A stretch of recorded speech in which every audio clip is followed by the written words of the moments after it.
Euh, Bienvenue à Startup Weekend du Soufia. Et avant de commencer, nous tenons vivement à remercier Monsieur le gouverneur de la province de Soufia pour son engagement et pour toute la facilité sans laquelle on n'aurait jamais pu organiser cet événement. Nous tenons aussi à remercier Monsieur le secrétaire général de la province de Soufia et les autorités locales qui l'accompagnent aujourd'hui. Nous tenons aussi à remercier la Fondation OCP pour tout son soutien. Nous tenons aussi à remercier Monsieur le directeur du site OCP de Guntur et un grand merci aussi au centre Soufia Skills.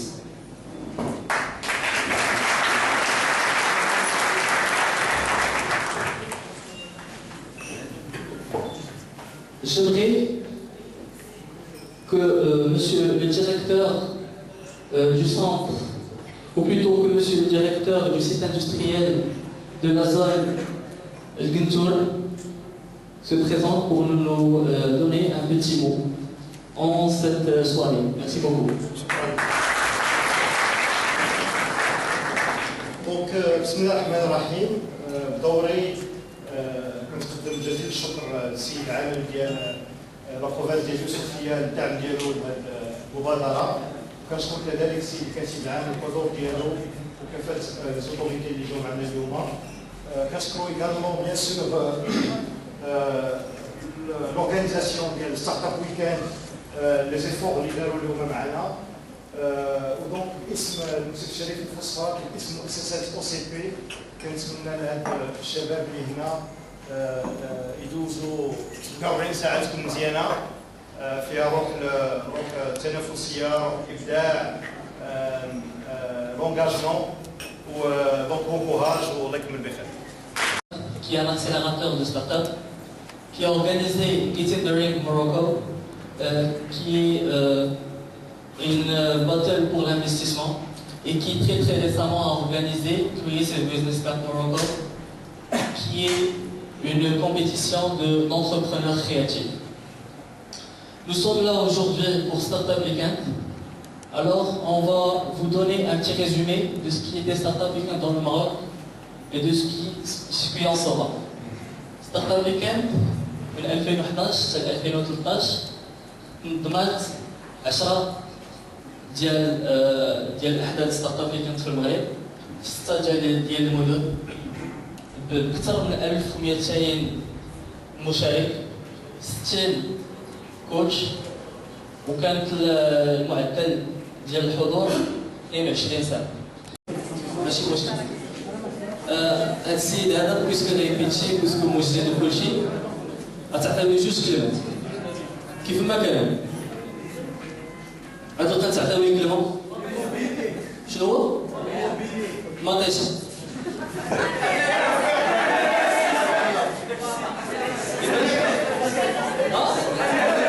الأرنبات.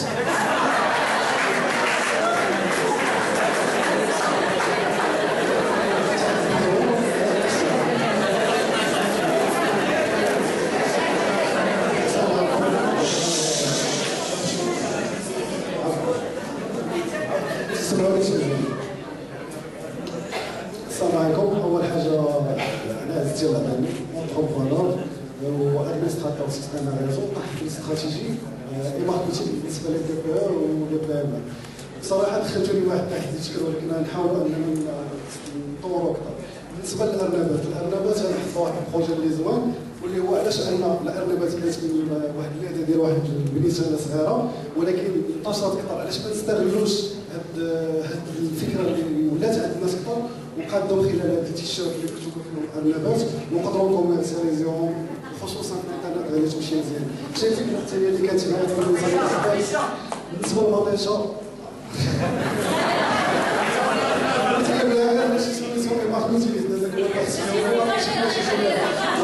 ولكن الحاجه الاخرى اللي غادي ناخذوها هو انه الى قدرنا اننا نعرفوا مطيشه اكثر خصوصا باستراتيجي الماركتينغ باننا نستعملوا لي ريزو سوسيو.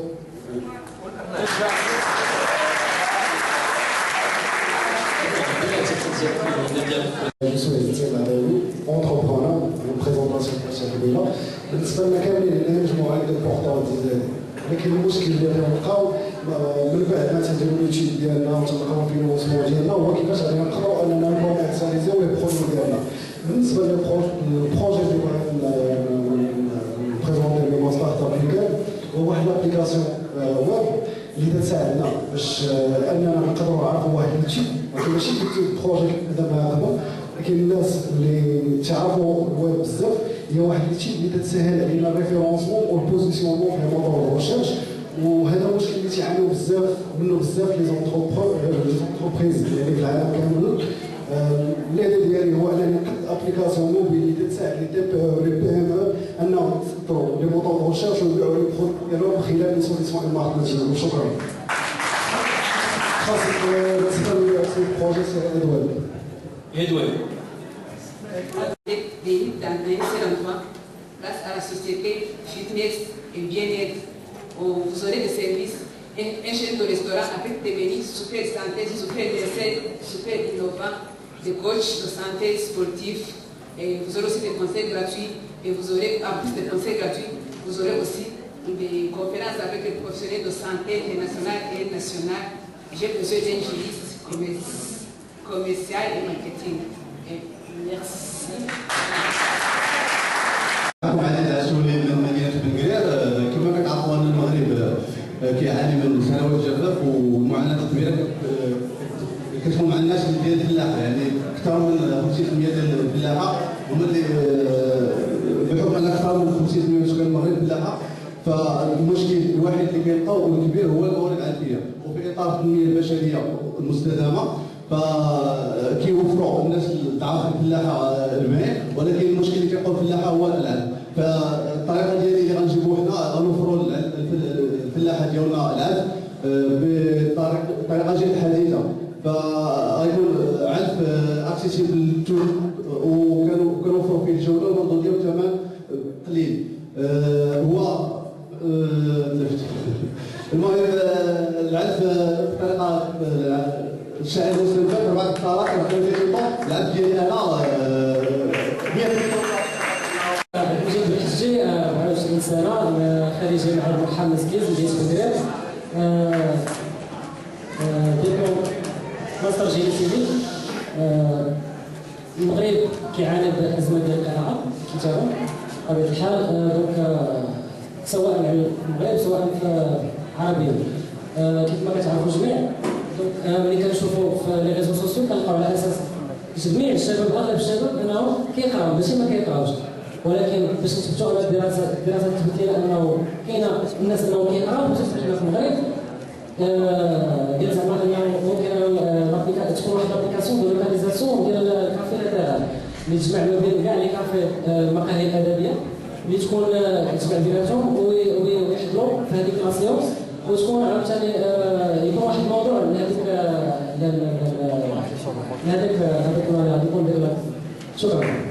السلام عليكم. الحسن باعري غادي نقول محمد سكين. كما كتعرفوا موالين الحوانت ما كيستغلوش بهذا الاسباس اللي عندهم لي سوسيتي اللي كيكونوا متوسطين كتسولوا مزيان لي سوسيتي اللي كيكونوا متوسطين كيقدروش ينافسوا لي سوسيتي الكبار لي بانو بوبليسيتي. الحل ديالي البروجي ديالي هو غادي نديروا واحد بيب حانوت. شنو هو البيب حانوت؟ غناخذوا دي بلازما دي زيكرون بلازما اللي مع واحد السيستيم كيبيبلي البوبليسيتي اللي بغات دير السوسيتي وكنعطيه الحانوت على هاد البلازما وغادي يحاول يحافظ عليها وغادي يتخلص عليها في الشهر وغادي يستافد انا من هاد لي سوسيتي اللي غادي نحتاج واحد ديفلوبر ويب وواحد كوميرسيال. شكرا. السلام عليكم. انا عندي 34 سنه اونتربرونور في مدينه بن قرير فاعل جمعوي. جيت لكم اليوم مشروع ديال قطار سياحي. المغرب كيعاني دائما من وسائل المواصلات. في كازا عندنا ترامواي اللي في المدينه الصغرى كنقولوا ان يكون عندنا واحد تونس لوجيستيك اللي نقدر نمشيو به من ليزيكستريميتي ديال المدن كامل، ليزيكستريميتي ديال المدينه من راس حتى الراس، الثمن يكون مناسب. وكذلك عندنا الابليكاسيون في التليفون ديالنا نقدروا نعرفوا التران فين وصل، واش البلاصه اللي كاين. الا كنا في المحطه عندنا الميكرو بلا اللي غتكون تحدد لينا مكان ديال التران، وغادي نمشيو منها كنفوجوا، منها كنخديو الحاجه ديالنا، ومنها كنسهلوا حتى على الوليدات يوصلوا للمدارس ديالهم. وبطبيعه الحال اللي كونيكت في الانترنت غيبان لي التران فين واصل المدينه ديالو. وشكرا. 27 عندنا ملو تران توريستي. تران توريستي. كيف طريق العدل؟ السلام عليكم، اسمي طه النور، السن على مشرف 12 سنة. اسم المشروع خلق الملتقى الجنتور للطفل وفضاء لتنمية قدرات. الهدف الأساسي تنمية قدرات الطفل وحماية الطفولة من التشرد والعنف، توعية الطفل من مخاطر الإدمان والتكنولوجيا من التلفاز وألعاب فيديو. خلق دوري سنوي لكرة القدم مع إشراف إلى اختيار المواهب وتنظيم سباق سنوي بالمدينة. خلق مؤسسة خاصة لرعاية أطفال أقل من 3 سنوات. الشركاء أتمنى أن يكونوا من بيت الشركاء وسيد يوسف يسكيز جمعية مشهد الثقافي والعمالة. وشكرا.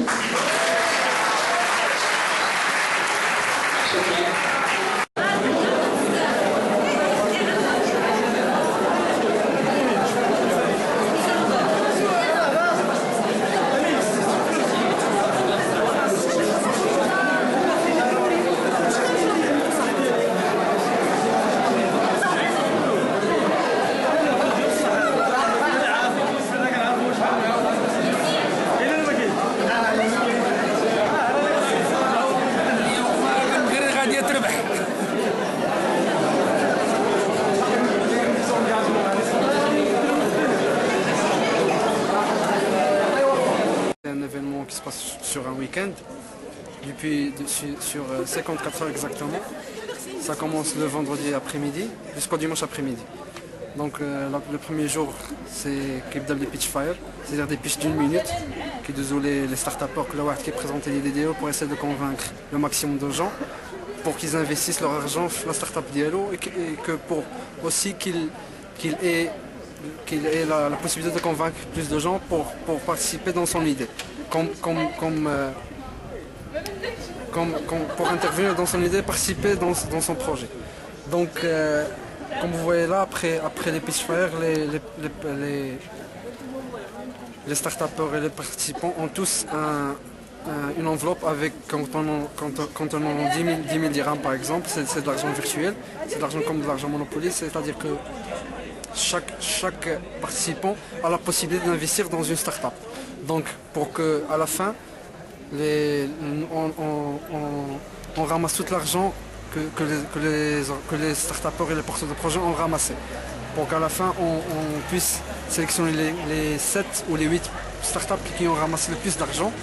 Et les 8 autres seront choisis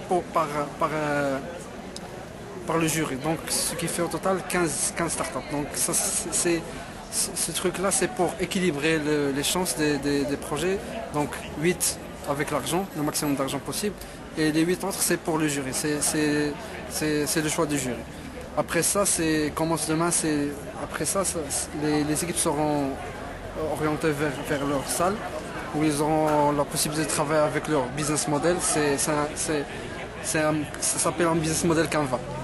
C'est-à-dire c'est un plan qui décrit rapidement et de façon très brève toutes les informations nécessaires sur l'entreprise et sur les revenus, sur le flux de revenus par exemple, ou sur les segments de clients par exemple, des trucs intéressants et importants et critiques pour l'entreprise.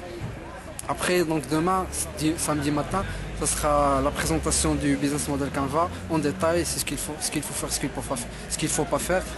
Et puis, ce sera le tour des coachs pour faire le tour sur les équipes et faire du mentoring pour bien ficeler le business model Canva. On passe directement au dimanche. Le dimanche, ça sera la même chose.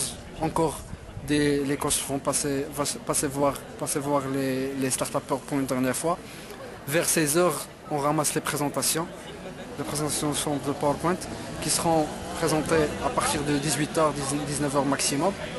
Et là, ce sera des pitchs plus intéressants, des pitchs de 5 minutes où ils pourront pitcher avec support de présentation, de vidéos, de musique aussi, pour convaincre le jury, surtout le jury, qui va décider qui sera le gagnant. Après les 5 minutes, ça sera 10 minutes de questions-réponses. Après le passage de toutes les startups, les 15 startups, le jury sortira de la salle pour délibérer. En fin de compte, ils vont annoncer les trois startups gagnantes, la première et la deuxième et la troisième. Donc c'est ça en gros le processus Startup Weekend. Ben, pour ne pas oublier les gens qui ont, les partenaires et surtout les gens qui ont participé à rendre cet événement réel et possible au Maroc, on n'oubliera pas les partenaires principaux, c'est OCP pour la tournée, toute la tournée aussi. Et surtout Startup Maroc pour la création, la mise en place de cet événement et surtout la tournée sur 12 villes au Maroc. Voilà. الإشارة رقم 39 أكاديميا.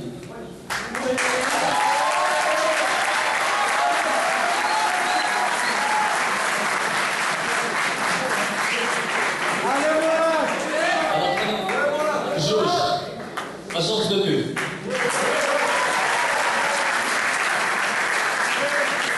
رقم 38 ألوي فيرا شو. رقم 19 أرضي.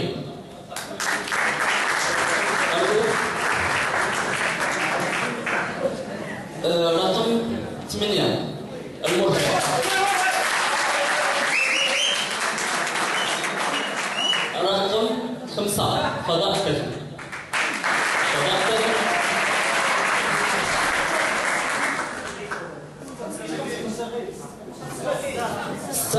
ستة فضاء.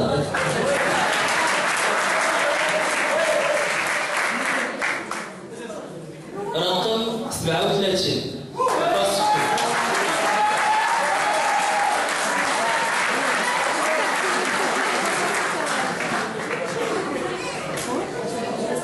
رقم 4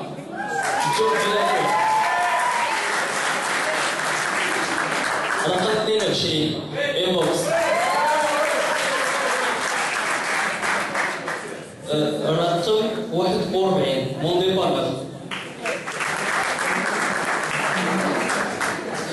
موندي بارلر.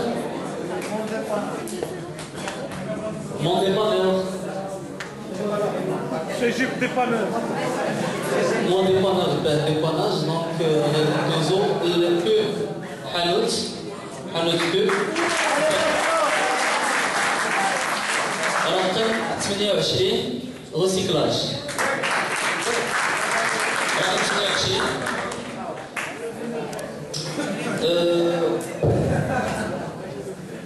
رقم 21 repas de zoo. Le numéro 21, repas de zoo.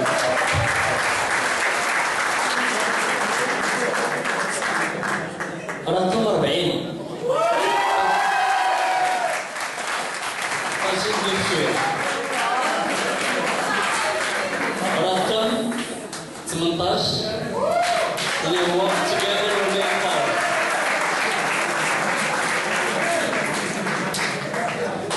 دونك هاد الناس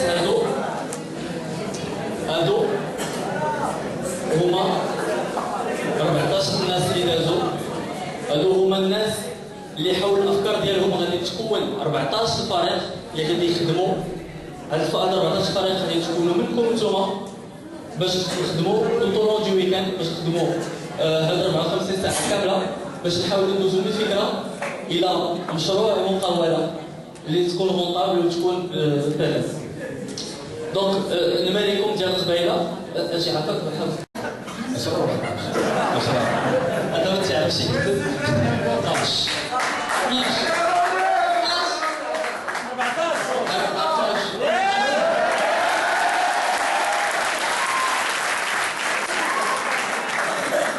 دونك واش عقلتو عثرتوا على المالي ديال هذا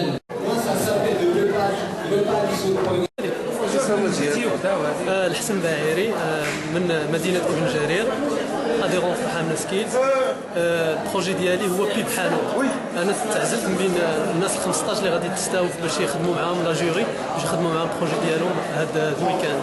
البروجي ديالي بيب حانوت هو بروجي كيشد كيتكلف كنمشي عند الحوانت للسيرفاس ديالهم وليسباس ديالو باش ندير لهم بيبليسيتي في هذاك الاسباس عن طريق واحد ليكرون بلازما اللي كتكون رخيصه وكنعرض في هذاك البيبليسيتي. والشرط ديال المنحنى انه يتهلا فيها ويشعلها كل صباح انه يتخلص فيها الطاي ديالو من شهر لشهر وانا ناخذ الانفستيسمون وناخذ سبونسوري من عند الناس تاع لي سوسيتي وكنسيبلي لي سوسيتي اللي ما يقدروش انهم ينافسوا لي سوسيتي الكبار بحال مثلا كتلقى لي بانو ديال الاشهار دي سوسيتي كبار ما كتقدرش سوسيتي متوسطه الدخل انها تمشي دير بيبليسيتي ديالها في هذاك المجال في هذاك الاسباس.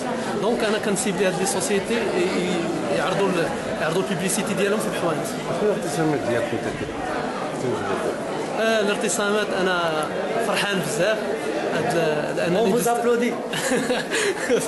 فرحان بزاف حيت دزت مع الناس اللي غادي يخدموا معاهم في لا جوري وان شاء الله غادي ندوز مع الناس الاولين في ستارت اب ويكاند. الشباب بحال الاهداء كنبغي نقول للشباب ديالنا انهم الا كانت عنده شي ايدي في راسو غير يخدم عليها ويثق في راسو راه غادي يوصل. يقلب على لي زيد المؤطرين ضروري انه يشوف مؤطرين وضروري يبحث في الانترنت يشوف هاد لي زيد باش يوصلوا. شكرا.